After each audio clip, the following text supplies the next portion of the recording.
Well, got back from an overnighter. Tried to take Sarah to catch her first steelhead in a secret little hole. We had to cut through the forest to get there just in time to see somebody battling one in the secret hole. It kind of sucked. It was a real small spot, so left and let him have at it. Came home and the electricians have got the lights up in the shop. LEDs. So, getting some work done in here. But more importantly, I'm going to take this time to get some voices heard. And this is from the man who sent me the fishing reel. All right, now listen to this one. A vocal conversation with Sabe. Hi buddy, seems like I've known you all my life because of the interesting stories you read to us about these hairy beasts. You can use my name, Mike Gabera of Quesnel, BC. Mike, thanks again for that reel, man. Plus, seeing you in your videos helps a lot as well, especially like when those little goats are jumping around and your mama horse comes for a snuggle. This tells me one thing: when animals show you their love like that, then all of us can trust you 100%. Thanks for that, man. Back in 1972, my lifelong friend and I went on a fishing trip in early September up in the Fraser Canyon of British Columbia to salmon fish a river mouth that flowed into the Fraser. We had to cross the Fraser on a government-operated cable car ferry. I know where that is. Where it carried only one vehicle at a time. As you already figured it out, it took us over the North Bend, basically across from Boston Bar. At that time, north of the small village was an old dirt road that led us to a canyon where the river flowed down from. We arrived there quite late in the day, so there was no time for fishing, as the sun was right down in the evening.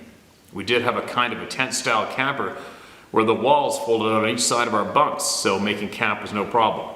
We did make supper outside with the campfire going and probably turned in around 11 p.m. In those days, when my head hit the pillow, I would be out for the night sleeping sound. Not so, my hunting and fishing buddy. Anyways, morning come at about 6 a.m. we made breakfast, again outside as we always cooked and ate that way. I could tell something was bugging my partner as he was quite silent, so I asked him what's up and he was reluctant to tell me. Finally he said, I want to tell you something, but I'm sure you won't believe me. So I said, I've known you long enough, I can tell if you're bullshitting or not. He then began to tell me his story. Well, last night about 2 a.m., a pale blue light with a humming noise was hovering over the camper at about 20 feet. It was there for a good 5 minutes, then hovered off for a bit, came back, hovered again, and then took off up this little river canyon and was gone for at least 10 minutes. I said, you should have woke me up. He said I was too damn scared to even move. He said after about 10 minutes, this craft returned to hover over us again, but this time only about 30 seconds. And then in a flash, it sped off and it was gone. Anyways, we finished up breakfast, now getting our fishing gear together, when all of a sudden, about 200 yards up in the canyon came a whooping sound. Did that ever get our attention? Then again, it was like a woo-hoo. I can mimic that sound exactly, even today. Again, it did it, and again. I can honestly say not another person around for miles, no cars in the area, just us. Again came the hooting sound. So then I returned his call, then again it called. This went on for, I'm sure, a good 10 minutes. When my partner said, come on, let's get down fishing, which was straight down over the bank. Well, this thing hooted a few more times to the point you could hear panic in its voice. So of course I answered back. You would not believe the relief in its voice when I hooted back. I'm not sure if it was a young one that felt alone or lost or what. I know you don't like hearing about UFOs, but this went with the story. I can swear on a stack of Bibles that this took place. Thanks for listening. It may not have been as exciting as others, but every word is true. It's something that will stick with me until I meet my maker. Thank you for listening, Steve, and give those little goats a hug for me. All right, Mike, thanks for that, man. And I've been around there. I've been over that ferry. I've camped in a remote cabin, well, with a roof ripped off of it, at about 110 kilometer marker, right above where you were. I've been back in those timber mule deer hunting up top of there, but I came from the Lillooet end, and there's no shortage of sightings around there.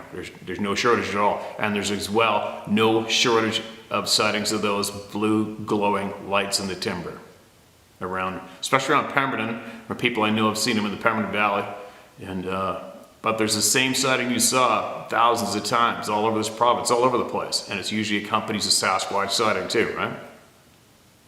Go figure. But anyway, thanks for sending that in, man, and keep them coming. If you hear of anything else, you make sure you send it in and share it with everybody, all right? Here's another one sent in. Hi, Steve. This is the title of my experience. Hi, Steve, been a fan for a while, and I don't know if this story is worthy of mention, but it is truth, and truth is all I know. My name is Jimmy Sloan. I lived in Montgomery County, Texas for 61 years. Excuse me. In 1999, I was hit by a person that driving and drinking, and that forever changed my life. And that sucks. Many could say it was over and would have quit, but with many injuries and loss of my leg above the knee, I took a disability and turned it into an ability to adapt back into life under the management and grace of Holy God. After recovery, my stepfather was all about doing something every day, so that we did. He was a gunsmith for 40 years and managed land for an estate of 6,000-acre lot. A lot of it, 6,000 acres, a lot of it was wetlands and had a creek and a river that ran through the property and was managed very well, no through traffic whatsoever. So first thing on my stepfather's list to do, he went back as far as you could get and put up a box stand 12 feet off the ground with a ladder to climb. There were two agendas in this to do. One was the preparation for the hunt and getting there, and the second was the hunt itself. Of course, I didn't know if I could even get in the stand, but that was the whole idea, was to be able to adapt. Moving on the stand was on a huge pipeline. It's set in one look to the left was 1,340 yards. The view to the right was 1,600 yards. A huge footprint and overwatch to survey. It was never a dull moment. Since I had nothing else to do at the time, I would hunt it 27 to 29 days straight from 4 a.m. in the morning to dark, rain or shine. And with no help, it was all on me to get there and get up on the stand. Good for you, man. I love hearing that. I'd get there early to let the scent get up and away. I would always see big hogs. Some were up in the 550 to 600 pound range. Holy shit, that's big. Big cats, I found them, were shiny black, chrome color. I call them panthers. Others may call them something else, but they were different than a mountain lion. Coyotes, bobcats, and a buffet of deer. I would never heat the ground up except the day before. I would never heat the ground up except the day before a season started. And went over, I locked the stand up and never returned till the day before a season began. Oh, okay. A couple typos, all right, you guys. And once over, I locked the stand up and never returned until the day before a season began. I never fed corn or had feeders. I let the animals transition in their natural habitat. I hunted that stand for 8 years. In mornings getting out of my truck, as I first stood the ground, there was a distinct feeling of immediate awareness from the tip of my foot to the top of my head, like something was never right. There on that ground as a young man, I worked in the log woods and had been in and on many tracts of timber, but never a feeling that came over me as on that piece of ground. Anyhow, my first season during the day, I would hear something hitting, sounding like a hammering at a distance. It was very distinct, usually 3 sharp impacts at a time. I at first thought someone was putting up a stand close to me on an adjoining property. This behavior went on every day as I was there. I later found out late in the second year that this is how the Sasquatch communicated, only through a TV series where they would go out in the night and trail them and call for them and listen for a reply. And that was by accident. I never watched much TV anyway. One morning I heard something downrange somewhere in the 350 to 400 yard range, like a strange scream over and over. They would cycle into a howl. In all my life in the timber, have never known anything that made a noise of that nature. This went on for over an hour. I thought it to be one of my friends downrange with a call of some kind, trying to be funny, but it was actually pissing me off, ruining the prime time hunting and the work it took to get there for the hunt. But found out it was no one I knew, nor was it a joke. On one particular morning before sunrise, something came right up to the wall of my stand with a piercing growl that vibrated the entire walls of the stand. My first instinct was, if it tries to upset the stand, I was going to have to shoot through the wall to protect myself, but only if that was to happen. I would never just pull the trigger on something I couldn't see or identify the danger. It never went any further than the hair-raising growl. that seemed to last for minutes. It went away. I never could see what it was, but from the angle of the growl, it must have been 8 or 9 feet tall. It was all pretty much a blur at the time. I can still hear that growl in my head. It is very clear whenever I think about that morning. At times I could hear noises around the brush, walking around the perimeter before the sun came up. There's always something moving, animal or being. It was around and would disappear before the sunrise.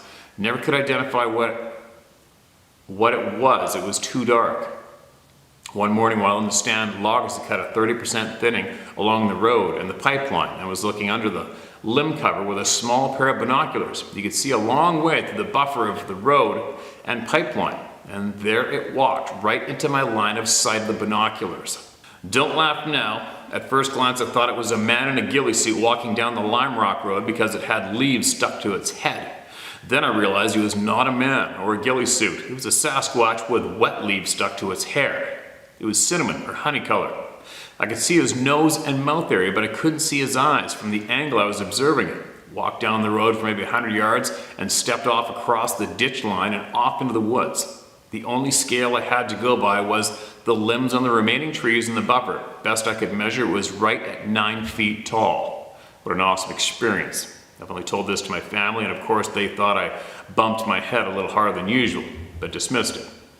I also witnessed driving out one evening, deer balled up in the intersection, about 50 or 60 deer in a tight ball, like they were being driven or herded. Never saw anything like that in my life. Really unusual behavior, but something was definitely driving them like they were being pre-prepared for a kill. At first look, I never did figure that one out. My stepbrother always used to tell me it was something that went up and down the creek bed hollering and screaming at night. And he would always remark it wasn't anything like he had ever heard before in his life. Anyway, I don't get a chance to hunt much. My career keeps me busy. I became a ballistician, probably ballistics, right? Ballistician. And during that time he created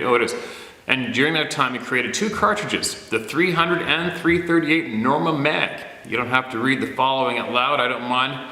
I'm just a humble man giving the war fighter a sharper knife for the war against good and evil.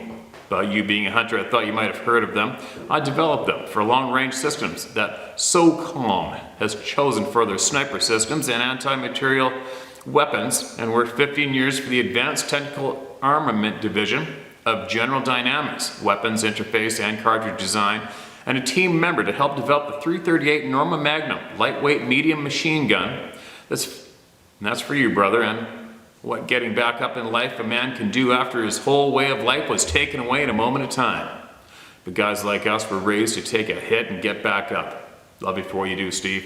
You and the family, stay safe and take care. Wow. That's something else, especially developing that cartridge too. That's pretty cool. Thank you so much for that email, man. And good for you. You're a great example for people to follow. Good for you getting back up and killing it. I love hearing that. And unfortunately got to see one of those damn things, right? Crazy. There's no shortage of sightings in Texas. Here comes another one. Encounter from California. My name is Daryl, 31 years old, married with a 9-year-old son. I currently serve in the U.S. Army, active duty, and have for the last 11 and a half years. My encounter took place when I was 18 years old on a hunting trip with my uncle and cousin in California, south of Lake Tahoe, north of Lake Mono, and just west of the town of Bridgeport to an area we know as Buckeye Creek. It is a creek that runs from the snow-covered mountaintops to the Bridgeport Reservoir some miles to the east. In California, in order to get certain zones for deer hunting, you have to put in a wish list of your top 3 places you want to hunt, and those zones are picked in a drawing from the Department of Fish and Game. The year of my encounter, my father, 2 brothers, and I got Desert Zone D12, one of our favorites, and my uncle and cousin got times 12, or X12, another one of our family's favorites. And because the zones are so distant from one another, they're broken up by months due to the environments they're in, so the season dates are different. For example, X12 is in October and D12 is in November. My family would always put the same areas to hunt as my uncle and cousins, the way we make family hunting trips every year. done so since I was a baby, and my dad and uncle have done so long before us kids. But because my uncle and cousins got a different zone, this year they asked if I want to tag along due to my younger cousin not going because of school. The older of my two cousins and I are only a week apart, and we were very close. Every hunting trip, him and I would always go out together because we would always travel in pairs while out hunting. So they asked me to come. I always spotted deer before everyone else, LOL. My cousin made a joke and told me I was only coming to guide him and get him a buck. We laughed, but honestly I made it my mission. He had never harvested a deer at that point in time, and I was determined. So we set out on our journey, traveling from Southern California to about mid to Northern California, an 8-hour drive. But the drive was beautiful and we never cared about the length of the ride. Driving through the Sierra Nevadas is breathtaking, but fast forwarding to opening day of hunting season. Our trip was planned for 5 days. On the first morning it was very cold. I remember the temperature being displayed in my uncle's truck at 9 degrees, and because it was so cold, my uncle didn't want us walking around the snow-covered mountains and hillsides, so we took to the roads and drove around the majority of the first 2 days. By the third day, it was much warmer at about 30 degrees. Even then he didn't want us doing much walking unless we spotted deer and had to make a stop. By the afternoon on the third day, it was sunny and warm at about 40 degrees, and he wanted to make the short drive across the 395 highway to a place him and my dad called Buckeye Creek, because he knew there were tons of deer in that area. Just had to hike a little bit. I remember turning on a Buckeye Road and getting this nervous, excited feeling because we knew this area was a good one. Driving down the road, he asked where we wanted to stop because, he needed a nap due to all the driving he has done for the last couple of days. Naps are a common thing for our old men during hunting seasons. About 15 minutes down the dirt road, we spotted some does jumping a ridge and decided to give chase. My uncle staying at the truck and my cousin and I gearing up to make the steep climb. We stepped off about noon, give or take an hour. My cousin was carrying his .243 in his backpack with snacks, ammo, deer tag, water, etc. And all I had was binoculars and my dad's gun belt. He made me take it so I wasn't unarmed. Because he knew there were bears and mountain lions in this area we were hunting. On the gun belt I had his .357, a buck knife, an ammo pouch, and a canteen with water.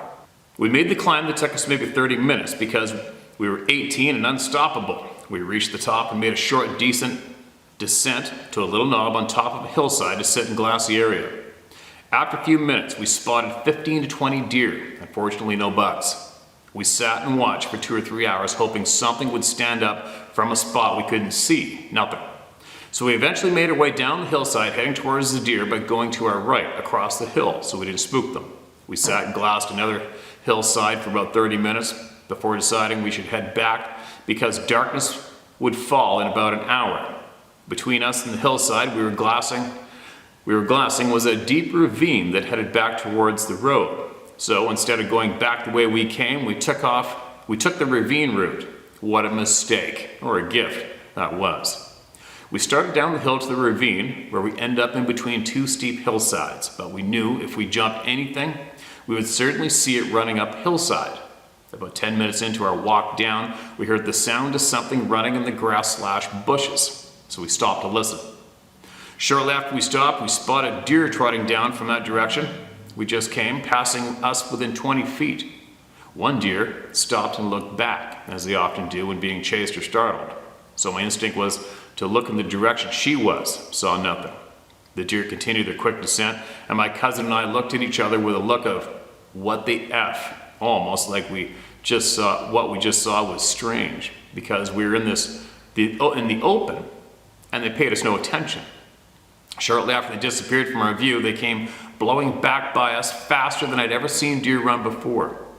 Not in a single file line like they normally travel either. They were dispersed across this ravine as if something was chasing them, and they were scared. I remember seeing a doe as it ran by us at about 10 feet, as if I made eye contact with her. I could see the white in her eyes, when normally all I could see is black, as if her eyes were wide open, like she was scared. After the deer passed us, my cousin looked at me and whispered, what the F? But he used the actual words. I looked at him and asked, that was the same deer, wasn't it? He said, it had to be. I remember him saying to me, I don't like this. And I smiled at him and said, me neither. Let's get out of here before it gets dark. And at that moment, time seemed to have stopped. A sudden fear came rushing over me as I stared at something running behind some tall grass/brush. I grabbed my cousin's arm as he was slightly ahead of me and told him to stand still.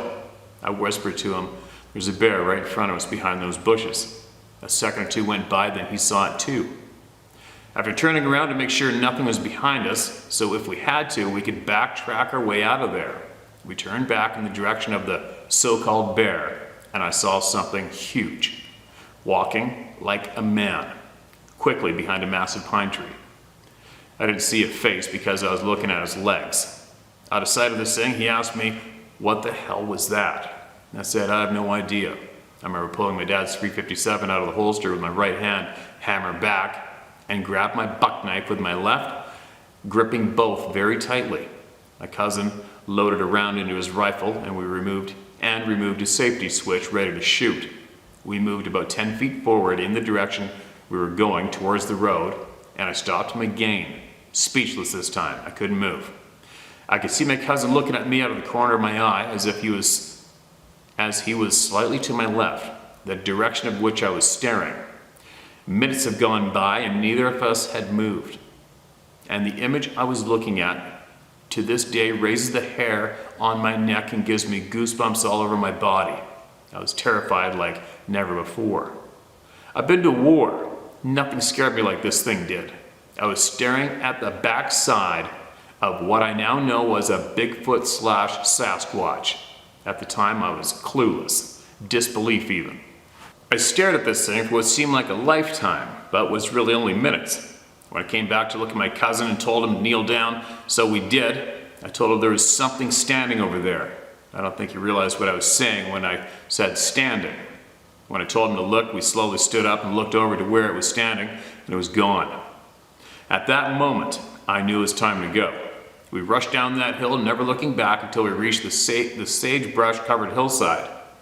Once in the wide open terrain, we looked back and saw nothing, so we continued to the truck and spoke nothing about it, not for years. To describe what I was looking at, behind a tree stood on 2 feet a man-like being. The tree was easily 5 feet wide, and this thing was leaning against it with one shoulder, quartering away from where I stood. But from where we were, before we moved 10 feet, I wouldn't have seen it. I could see 2 legs, the waist, the butt, the back, the right shoulder, and the top of its head. It seemed to be looking down as it hid. I stand 5'9" tall, my cousin a couple inches taller than I. This thing was easily 3 to 4 feet taller than I, making it 8 to 9 feet tall. Maybe 3.5 feet wide, brown hair covered its body, but almost seemed patchy, like some hairs were longer than others, if that makes sense.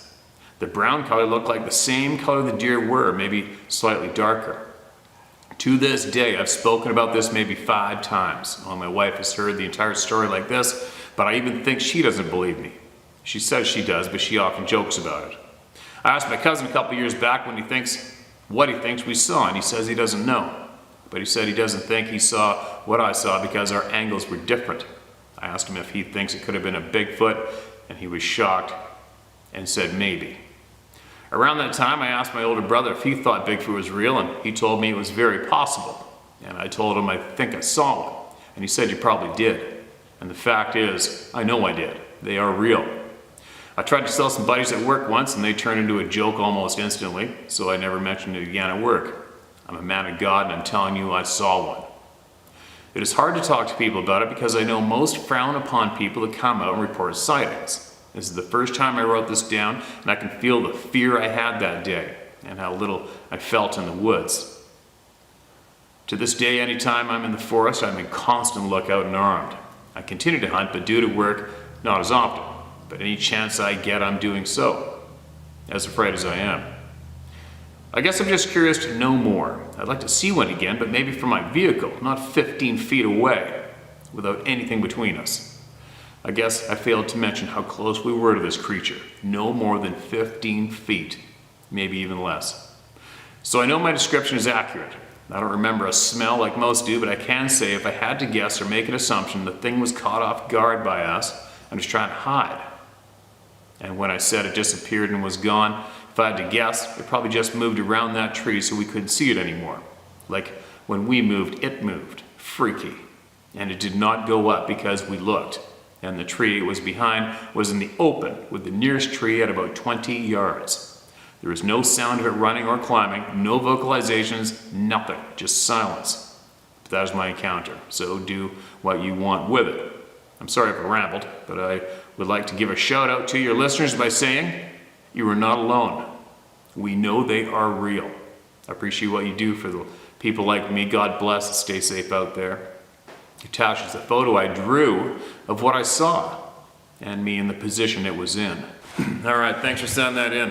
And I have a funny feeling I read this already out loud. I may have read it by myself, I'm not certain, but what caught my eye with this on the folders was the photograph. And I will be adding this photograph to the video, which I know I did in previous, all right? Maybe I did, maybe I didn't. I don't think so, but I'm gonna add this in. And I'm gonna wrap this up right now and carry on. 15 feet. 15 feet. Ooh.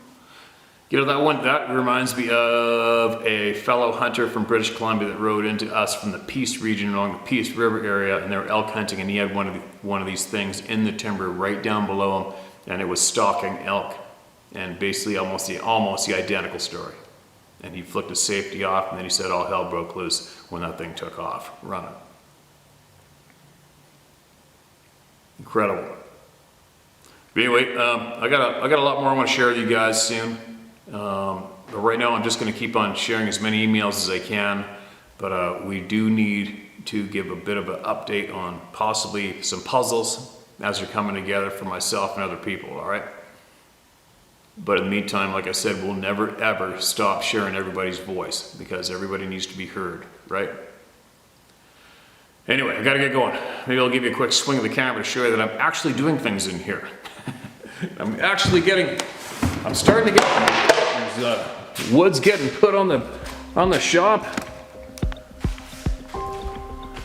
Slowly but surely, it's getting there. It's turning into something a little better than what it was anyway, right?